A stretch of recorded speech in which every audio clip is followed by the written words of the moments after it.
പ്രത്യേകിച്ച് റമദാൻ അല്ലാത്ത കാലത്ത് നമ്മൾ കഴിച്ച ഫുഡിനേക്കാൾ എത്രയോ കുറക്കണം റമദാനിൽ.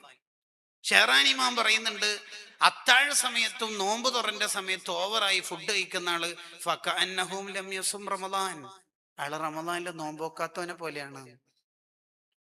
ചില ആൾ ഇപ്പോഴുണ്ട് അത്താഴത്തിനൊക്കെ ഭയങ്കര വെറുംചോറ്, സാമ്പാർ, പപ്പടോ, മോര്, ഇതെന്താ സദ്യ. ഈ ഭാര്യമാർക്കൊക്കെ എന്താ റമദാനിൽ പണി? നമ്മൾ പരമാവധി റമദാനിനെ ഒന്ന് ശരിക്ക് ഏതെങ്കിലും മാളിലോ ബീച്ചിലോ പോയിട്ട് ഇഫ്താറാക്കിയ തെറ്റൊന്നുമില്ല. ഇസ്ലാമിലെ റമദാൻ എന്ന് പറഞ്ഞാല് ജഗപൊക അല്ല, ഒന്ന് ഒതുങ്ങേണ്ട മാസമാണ്. ആഘോഷങ്ങളൊക്കെ ഒന്ന് മാറ്റി വെച്ച് ഇപ്പൊ പാട്ട് കേൾക്കൽ, നല്ല പാട്ടാണെങ്കിൽ ആ പാട്ട് കേൾക്കൽ തെറ്റൊന്നുമില്ല. പക്ഷെ റമദാന് പാട്ട് കേൾക്കേണ്ട മാസമല്ല. പാട്ടിന് തെറ്റായിട്ടല്ല, റമദാൻ ആസ്വാദനങ്ങളൊക്കെ പരമാവധി മാറ്റി വെക്കുക. നിങ്ങൾ റമദാന്റെ മസലകൾ പറയുന്നിടത്ത് കിതാബിൽ കാണാം, റമദാനിൽ ഗീബത്ത് ഒഴിവാക്കൽ സുന്നത്താണ്. ഗീബത്ത് ഒഴിവാക്കൽ സുന്നത്തോ? ഗീബത്ത് ഒഴിവാക്കൽ നിർബന്ധമല്ലേ? അതെ, അതങ്ങനല്ല. റമദാനാണെന്ന് കരുതിയിട്ട് ആ വർത്താനം അങ്ങോട്ട് ഒഴിവാക്കിയാൽ ഫർളിന്റെ കൂലി ഓൾറെഡി കിട്ടും, പിന്നെ റമദാനെ പരിഗണിച്ച് ഒരു സുന്നത്തിന്റെ കൂലി കിട്ടും. അതാണ് പറയുന്നത്. റമദാൻ ആയതുകൊണ്ട് അതെല്ലാം മാറ്റി വെക്കണോ? ഇത് 28-ന് സെയിൻതാത്ത പറഞ്ഞതിന് ഇഫ്താർ, 29-ന് കരീം കാക്ക പറഞ്ഞതിന്, പിന്നെ 27-ന് ഉമ്മാമയുടെ അടുത്ത് എപ്പോൾ ഉണ്ട്. ഇത് എന്താണ് റമദാൻ എന്ന് പറഞ്ഞ തീന്മേശ നിറയേണ്ട മാസമല്ല. അതാണ് ഹദ്ദാദ് ഇമാം പറഞ്ഞത്, ഓവറായി ഫുഡ് കഴിക്കുന്നതുകൊണ്ടാണ് പലർക്കും റമദാന്റെ ഒരു ആത്മീയത കിട്ടാത്തത്, ഒരു രസം, മധുരം കിട്ടാത്തത്. അഥവാ ഇഫ്താറിന്റെ സമയത്തുള്ള കടികള് ഇപ്പൊ തിന്നാൻ കഴിയുന്നില്ലെങ്കിൽ പിന്തിച്ച് ഇഷാ കഴിഞ്ഞിട്ട് തിന്നാം, മാറ്റി വെക്കല്ലോ ചെയ്യും. ശരിക്കും നമ്മളെ പ്ലേറ്റിലുള്ള ഒരു സമൂസ അപ്പുറത്തേക്ക് കൊടുത്താല് മീസാന്റെ തട്ടിൽ അത് വലിയ കനമുണ്ടാവും, ഉഹദ് മലയോളം.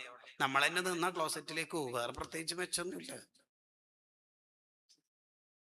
ഒന്ന് ഒതുക്കുക, നമ്മളൊന്ന് ഒതുക്കുക, ഒരു ബ്രേക്ക് ഇടുക.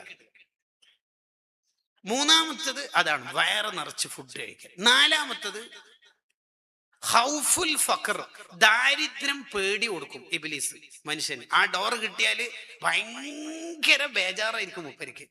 മൂപ്പരിക്ക് സ്വതക്ക ചെയ്യാൻ കഴിയില്ല. എന്ത് ചെയ്യുമ്പോഴും മൂപ്പരുടെ കാൽക്കുലേറ്റ് ചെയ്യും. കൊറിയന്റെ പൈസ, വാടക, കുട്ടികളുടെ, അപ്പം പിന്നെ ബക്കറ്റിൽ 10 ഇടാം. കണ്ട, ദാരിദ്ര്യം പേടിയെങ്ങാനും ഒരാളുടെ കൽബിൽ ഇൻസ്റ്റാൾ ആയാൽ, ഇബ്ലീസിന് അത് സാധിച്ചാൽ, അതിനേക്കാൾ വലിയ ആയുധം ഇബ്ലീസിന്റെ അടുത്തില്ല എന്ന് സുഫിയാനു സൗരി റളിയല്ലാഹു അൻഹു പറയുന്നുണ്ട്. ഭയങ്കര ബേജാറ. ഭാര്യ ഗർഭിണിയായാൽ, വീടിന്റെ പണി തുടങ്ങിയാൽ ചിലക്ക് ഇത് ഭയങ്കരമായിട്ട് അലട്ടും. അത് ഇബ്ലീസ് ഇട്ട് തരുന്നതാണ്. ശരിക്കും ചില ഭർത്താക്കന്മാരാകെ തങ്ങന്മാരെ ഉസ്താമാരെ കണ്ടാലും ഭാര്യക്ക് വേണ്ടി ദ്വാരക്കാൻ പറയുന്ന ഒറ്റ നിമിഷം ഭാര്യ ഗർഭിണിയായാലും മാത്രം. അതെന്താ? ഓപ്പറേഷനായ പൈസ പോകും, അത്ര തന്നെ. വേറെ അതിനെ ഭാര്യനോട് നന്ന സ്നേഹം ഉണ്ടെങ്കിൽ എല്ലാ കാലത്തും ദ്വാരക്കാൻ പറയും ചെയ്യാം, ദ്വാരക്കും ചെയ്യാലോ.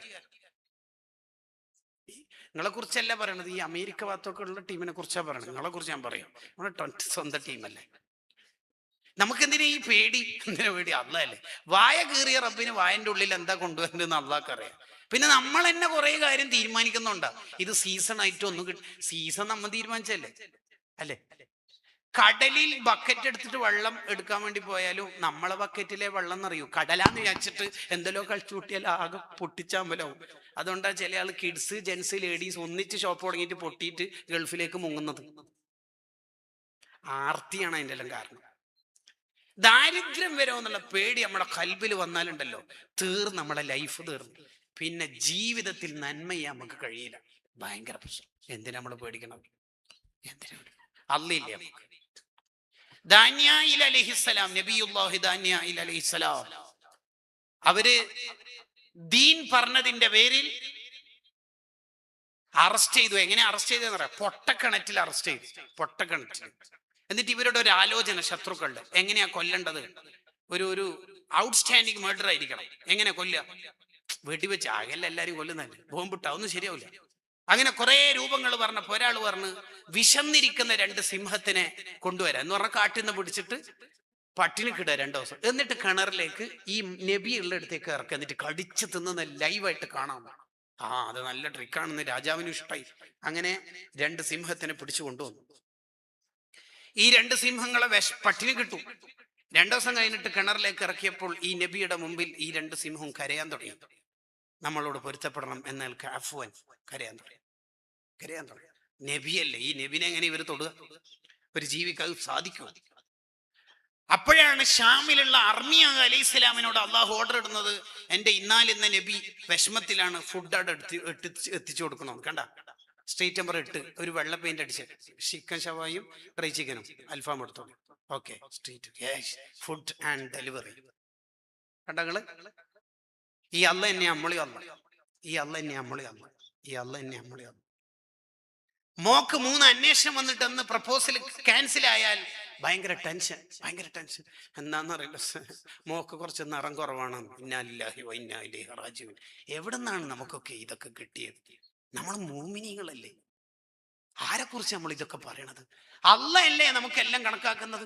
അല്ല സമയമാകുമ്പോ എല്ലാം തരൂലേ? ഏതെങ്കിലും ഒന്ന് തരാതിരുന്നില്ല. നമ്മൾ വീട്ടിൽ ഉമ്മാരെ വയറ്റിൽ നിന്ന് വന്നിട്ട് നമ്മൾ എന്തെങ്കിലും ആയിട്ട് വന്നതാണോ? ഇപ്പൊ എന്തെല്ലാം നമുക്ക് തന്നു. ചോദിച്ചേറെക്കുറെ കാര്യങ്ങൾ നമുക്ക് കിട്ടിയിട്ടില്ലേ? എന്തെങ്കിലും ഒന്ന് കിട്ടാത്തുണ്ടെങ്കിൽ അത് കിട്ടാതിരിക്കലായിരിക്കും ഹൈറ്, എന്നതുകൊണ്ടായിരിക്കൂലേ എന്ന് നമ്മൾ കരുതണം എന്നല്ലേ? അല്ലേ? ഗുഹയിലിരിക്കുന്ന നബി സല്ലല്ലാഹു അലൈഹി വസല്ലം തങ്ങളോട് സിദ്ദീഖ് റളിയല്ലാഹു അൻഹു പറഞ്ഞല്ലോ, ശത്രുക്കൾ നമ്മളെ ഉപകരണങ്ങൾ ഇട്ടിട്ട് നോക്കൊന്നും വേണ്ട, അവരവരുടെ കാലിലേക്ക് നോക്കിയല്ല റാനാ, നമ്മളെ കാണും നബിയെ. തങ്ങൾ എന്താ പറഞ്ഞ കാണുകയും ചെയ്യില്ല. കാണുന്നു സിദ്ദീഖ് റളിയല്ലാഹു അൻഹു പറയുമ്പോ എന്താ തങ്ങൾ കാണൂല എന്ന് പറയണത്? ഇന്നല്ലാഹ മഅനാ, നമ്മളെ അള്ളാഹ് അങ്ങനെ പകുതിക്കുന്നത് നമ്മളെ കൈവിടൂലല്ലോ. ഓ, ഇന്നല്ലാഹ മഅനാ, നമ്മളെപ്പോ അള്ളിയില്ല മോനെ സിദ്ദീഖ്, എത്ത പറയണത്? അള്ളിയില്ലേ, അള്ളിയില്ലേ? നമ്മൾ അള്ളാഹ്ക്ക് വേണ്ടിയിട്ടല്ലേ ഈ ജീവിക്കുന്നത്, പിന്നെ അള്ളാഹ് നമ്മളെ കൈവിടോ? കൈവിടൂ? ഇല്ല, അള്ളാഹ് കൈവിടില്ല. മുമ്പിൽ സമുദ്രം, ബേക്കിൽ 10,000-കണക്കിന് ഖിബ്തിയാക്കളുടെ കൂടെ ഫിറഔൻ ശത്രുക്കള്, ഒന്നിച്ചുള്ള അനുയായികൾ, ടെൻഷൻ വർത്താനം, ബേജാറിന്റെ വർത്താനം. ഇന്നാലെ മുദ്രക്കൂനി ഇപ്പൊ നമ്മളെ പിടിക്കും. മൂസാ നബി പതറിയോ? കല്ല, പിടിക്കൂല. ബേക്കിൽ കാണത്തക്ക വിധത്തിൽ ശത്രുക്കൾ, മുമ്പിൽ സമുദ്രമുണ്ട്, പിന്നെ നമ്മളെ പിടിക്കൂല. എന്താ പറയണത്? ഇന്ന മഈ റബ്ബി സയഹ്ദീൻ. ഇത്ര വരെ എത്തിച്ച അള്ളാഹ്ക്ക് അറിയാം ഇനി എങ്ങനെ എത്തിക്കേണ്ടത്. കടൽ, ലോകത്ത് ചരിത്രത്തിൽ യുദ്ധം പ്രഥമമായി 2 കഷ്ണായി കടല്. അള്ളാഹ്ക്ക് അറിയാലോ ഇതെങ്ങനെ കൊണ്ടുപോകേണ്ടത്. തീക്കുണ്ടാരത്തിന്റെ അടുത്തു പോലും പോകാൻ പറ്റുന്നില്ല. അപ്പോഴാണ് ഇബ്രാഹിം നബി അലൈഹി ഇസ്ലാമിനെ എങ്ങനെ തീയിലിടുമെന്ന് ശത്രുക്കളുടെ ആലോചനയിൽ ഇബ്ലീസ് പറഞ്ഞു കൊടുത്തൊരു ട്രിക്കിൽ വില്ല് നിർമ്മിച്ചിട്ട് ഇബ്രാഹിം നബിയെ അമ്പാക്കി മാറ്റാൻ വേണ്ടി പറയണത്.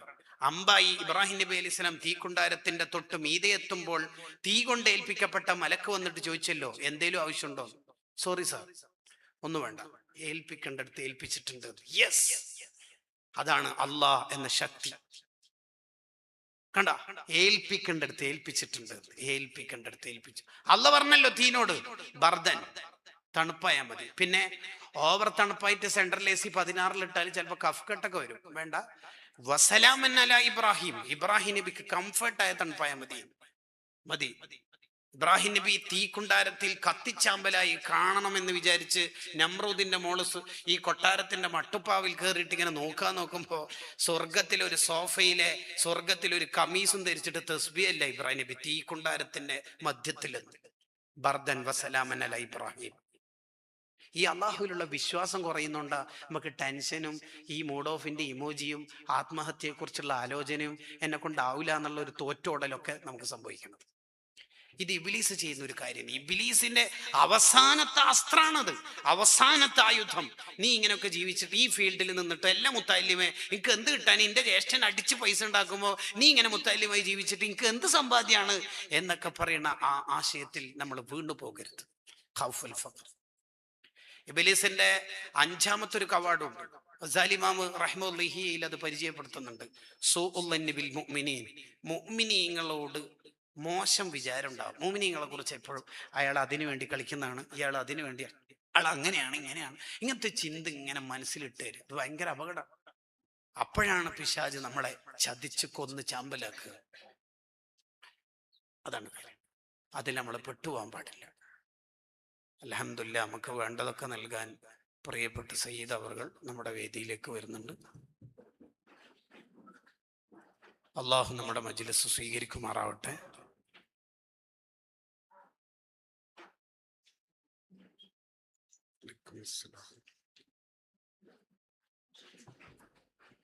ഈ ചതിയിൽ നിന്നും ഈ കവാടങ്ങളിൽ നിന്നൊക്കെ രക്ഷപ്പെടാനുള്ള വിവരങ്ങളാണ് ഇമാമിങ്ങൾ നമുക്ക് പഠിപ്പിച്ചു തന്നത്.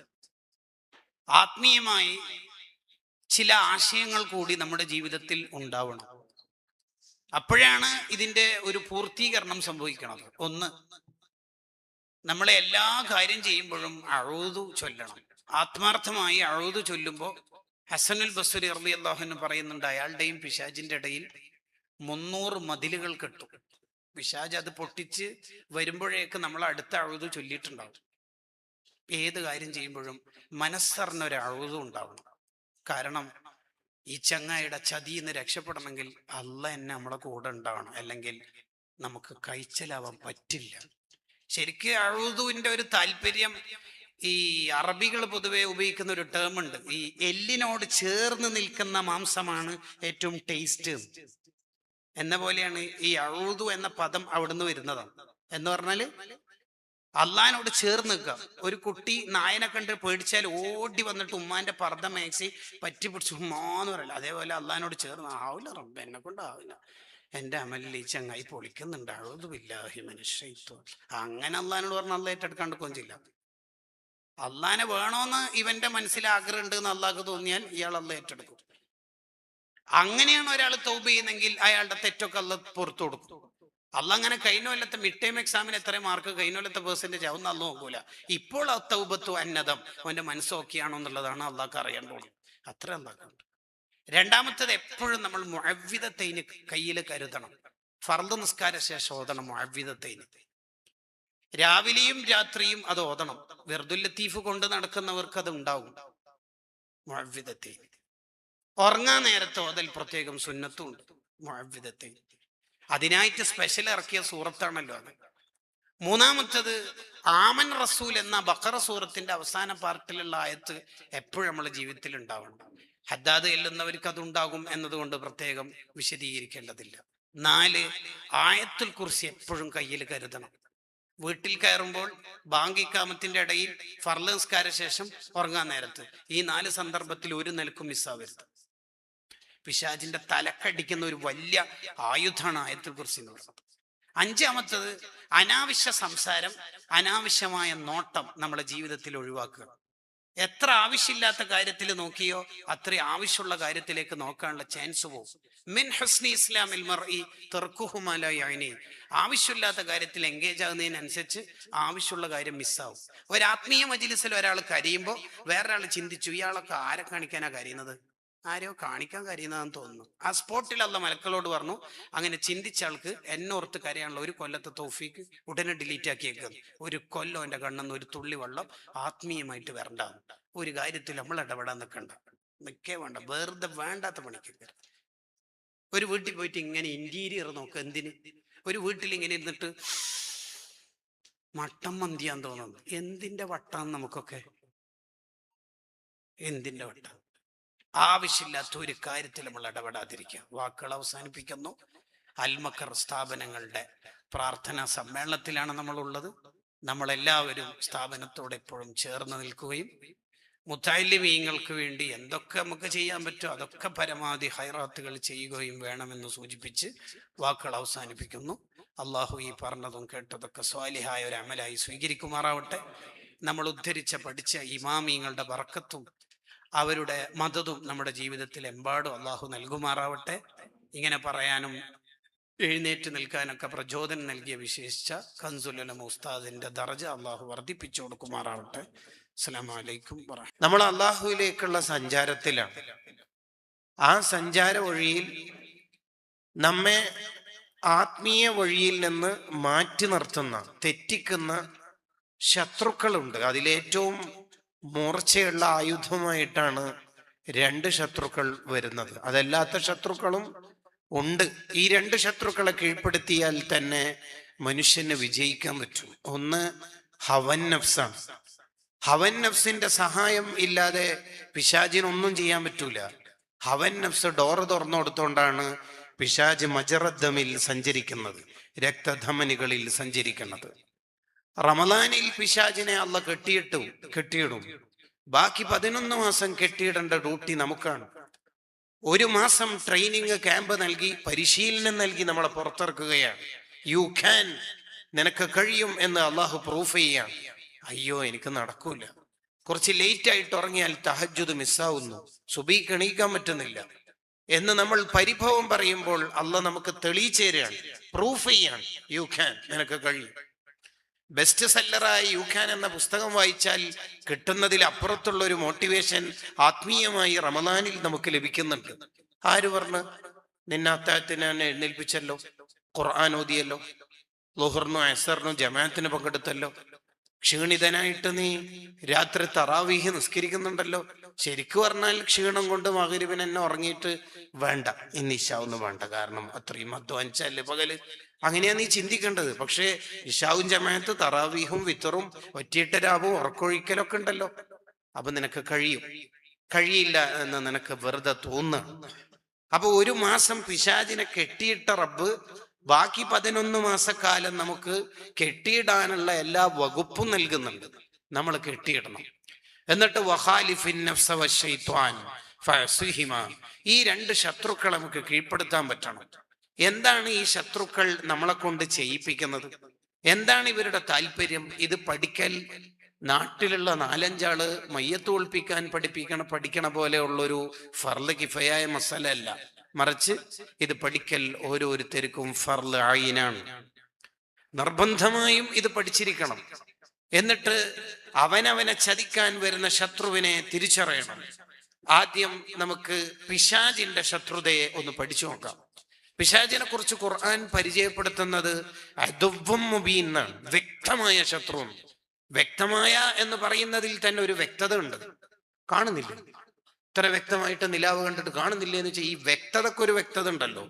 നിന്നോട് അന്നേ മലയാളത്തിൽ വ്യക്തമായി പറഞ്ഞല്ലേ എന്ന് പറഞ്ഞാൽ ഒരു വ്യക്തത ഉണ്ട്, ഒരു ക്ലാരിറ്റി ഉണ്ട്. അപ്പോൾ പിശാചിനെ വ്യക്തമായ ശത്രു എന്ന് പരിചയപ്പെടുത്താൻ കാരണം തഫാസീറിന്റെ ഗ്രന്ഥങ്ങളിൽ കാണാം. എന്താ അതിന്റെ കാരണം? കാരണം പിശാച് ശത്രുവാണെന്ന് നമുക്ക് എല്ലാവർക്കും വേഗത്തിൽ മനസ്സിലാവും. ഉദാഹരണം പറഞ്ഞാൽ, ഇവിടെ ഒരു ബേക്കറി ഷോപ്പ് പുതിയതായി തുടങ്ങിയാൽ നേരത്തെ ബേക്കറി ഷോപ്പ് നടത്തുന്ന ഷോപ്പ് കീപ്പറിന് ഒരു ചെറിയൊരു ശത്രുത ഉണ്ടാവും. എന്തുകൊണ്ട്? അദ്ദേഹത്തിന്റെ ലാഭവിഹിതം ഇനി കുറച്ച് കുറയുമോ എന്നൊരാശങ്ക. ഓട്ടോ സ്റ്റാൻഡിൽ പുതിയൊരു ഓട്ടോക്കാരൻ വന്നാൽ നിലവിലുള്ള ഓട്ടോക്കാരുടെ മനസ്സിന് ശുദ്ധിയില്ലെങ്കിൽ പുതിയ ഓട്ടോക്കാരനെ കാണുമ്പോൾ ഒരു അസ്വസ്ഥത ഉണ്ടാവും. ഓരോന്ന് പുതിയ വന്ന് അവർ കുല്ലാതുറപ്പിൽ ഫലക്കല്ല ഓതുന്നത്, അവരുടെ ഒരു ശത്രുതയുടെ ഒരു മർമറിങ് വർത്തമാനങ്ങളാണ് വരുന്നത്. അതാണ് കാര്യം. അതെന്തിനാ ശത്രുത? നമുക്ക് കിട്ടുന്ന ലാഭത്തിൽ കുറയുമോ എന്നൊരാശങ്ക ഉണ്ട്. അതിനൊരു ജെന്യൂനായ റീസൺ ഉണ്ട്. എന്നാൽ പിശാചിന് നമ്മളോട് ശത്രുത വെച്ചുകൊണ്ട് പ്രത്യേകിച്ചൊന്നും കാര്യമില്ല. നമ്മുടെ സുബികാതാക്കിക്കൊണ്ട് പിശാചിന് എന്ത് കിട്ടാനാ? 4 ആളുടെ ഈമാൻ തെറ്റിച്ചുകൊണ്ട് പിശാചിന് എന്ത് കിട്ടാനാ? 2 പേരുടെ ദാമ്പത്യം തകർത്തതുകൊണ്ട് പിശാചിന് എന്ത് കിട്ടാനാ? ഒരു കാര്യലാഭവും ഇല്ലാതെ പൈസ കൊടുത്തിട്ട് ഒതുക്കാൻ പറ്റാത്ത, പദവി കൊടുത്തിട്ട് ഒതുക്കാൻ പറ്റാത്ത, കൺവിൻസ് ചെയ്യാൻ പറ്റാത്ത ഒരു ശത്രു. ഈ ശത്രു നമ്മളിൽ നിന്ന് ആകപ്പാടെ ആഗ്രഹിക്കുന്നത് നശിച്ച് പണ്ടാരടങ്ങണം എന്നുള്ളതാണ്. വേറൊരു താല്പര്യമില്ല. അതുകൊണ്ടാണ് നമുക്ക് തിരിയണ ഭാഷയിൽ പറഞ്ഞത് അദുവ്വും മുബീൻ, വ്യക്തമായ ശത്രുവാണ്. നിങ്ങൾക്ക് തന്നെ മനസ്സിലാവും, വ്യക്തമായ ശത്രു. മൂപ്പരിക്കൊന്നും തിരിച്ചു കിട്ടാനില്ല. അതാണ് അങ്ങനെ പ്രയോഗിക്കാനുള്ള കാരണമെന്ന് മുഫസ്സിറുകൾ നമ്മളെ പഠിപ്പിക്കുന്നുണ്ട്. പിശാചി ഏറ്റവും പ്രധാനമായി നമ്മളെ പറ്റിക്കാൻ ശ്രമിക്കുന്ന ചതിയുടെ രീതികൾ മഹാന്മാര് അവരുടെ ഗ്രന്ഥങ്ങളിൽ എഴുതി വെക്കുന്നുണ്ട്. ഞാൻ ആശ്രയിച്ച് പറയുന്ന കിതാബ് ഖൂത്തുൽ അഹ്യാ മിൻ കിതാബിൽ ഇഹ്യാ എന്ന ഇഹ്യാ ഉലൂമുദ്ദീന്റെ മുഖ്തസറാണ്. ഇഹ്യാ ഉലൂമുദ്ദീന് ധാരാളം അത്തരം ഗ്രന്ഥങ്ങളുണ്ട്. അതിൽ പറയുന്ന ഒരു 5 പാർട്ടുണ്ട്. പിശാച് ചതിക്കാൻ ആദ്യം വരുമ്പോൾ ശ്രമിക്കുന്നത്, ഒന്നാമത്തേത് കിട്ടിയിട്ടില്ലെങ്കിൽ 2ാമത്തെ രീതി ഉപയോഗിച്ച് 1ാമത്തേലേക്ക് എത്തിക്കും. സ്റ്റെപ്പ് ബൈ സ്റ്റെപ്പാണ് മൂപ്പര് ശ്രമിക്കുന്നത്. ആദ്യം ശ്രമിക്കുന്നത് ചെയ്യാൻ വിചാരിച്ച ഇബാദത്തിന് മുടക്കം വരുത്തും. മൂപ്പര് എങ്ങനെയെങ്കിലും ആ ഇബാദത്ത് മുടക്കാൻ ശ്രമിക്കും. സ്വതക്ക ചെയ്യണ്ട, എത്ര ചോദിച്ചാലും കൊടുക്കൂല. എത്ര തഹജ്ജുദിന് ഉണരണം എന്ന് നമ്മളെ മനസ്സിൽ വിചാരിച്ചാലും നടക്കൂല. അതിങ്ങനെ പിശാച് ബ്ലോക്ക് ചെയ്തുകൊണ്ടേയിരിക്കും. ഇതാണ് ആദ്യം മൂപ്പര് ചെയ്യുന്ന പരിപാടി. 1ാമത്തെ സ്റ്റെപ്പ് അതാണ്. അത് എങ്ങനെയാ തോൽപ്പിക്കേണ്ടത്? അത് തോൽപ്പിക്കേണ്ടത് ദുഖൂലി അൽ ജന്ന വിന്നാർ, ഞാൻ ഒന്നിക്കൽ സ്വർഗത്തിൽ അല്ലെങ്കിൽ നരകത്തിൽ. സ്വർഗത്തിൽ പോകണമെങ്കിൽ പണിയെടുക്കണം അല്ലേ? സ്വർഗത്തിൽ പോകണമെങ്കിൽ പണിയെടുക്കണം. സ്വർഗപ്രവേശനം ലഭിക്കുന്നത് അള്ളാഹുവിന്റെ റഹ്മത്തുകൊണ്ടാണ്. ശരി, സ്വർഗത്തിലെ സ്ഥാനമാനങ്ങൾ, ഡിഗ്രി വർദ്ധിക്കുന്നത്, അപ്ഗ്രേഡ് ആവുന്നത്, സീറ്റ് വലിയ വലിയ മുന്തിയ ബിസിനസ് ക്ലാസ്സുകളിലേക്ക് പോകുന്നത് അമല് കൊണ്ടാണ്. ജസാഅം ബിമാ കാനൂ യഅമലൂൻ എന്ന് പറയുന്നതിന്റെ താല്പര്യം അതാണ്. സ്വർഗത്തിന്റെ എൻട്രി അള്ളാഹുവിന്റെ റഹ്മത്തുകൊണ്ടാണ്. ബാക്കി സ്ഥാനമാനങ്ങൾ ലഭിക്കണമെങ്കിൽ പണിയെടുക്കണം. ജസാഅം ബിമാ കാനൂ യഅമലൂൻ, അതാണ് കാര്യം. അപ്പൊ നമ്മൾ അങ്ങനെ ചിന്തിക്കുക, പണിയെടുത്താലാണ് സ്വർഗത്തിൽ സ്ഥാനം കിട്ടുക. അങ്ങനെയാണെങ്കിൽ ഇബാദത്ത് മുടക്കാൻ വരുന്ന ഇബ്ലീസിനെ തോൽപ്പിക്കാൻ നമുക്ക് പറ്റും. ഒന്ന്. ഇനി ഇത് നടക്കുന്നില്ല എന്ന് കണ്ടാൽ ഇബ്ലീസ് ചെയ്യുന്ന ഒരു പരിപാടി എന്താ അറിയോ?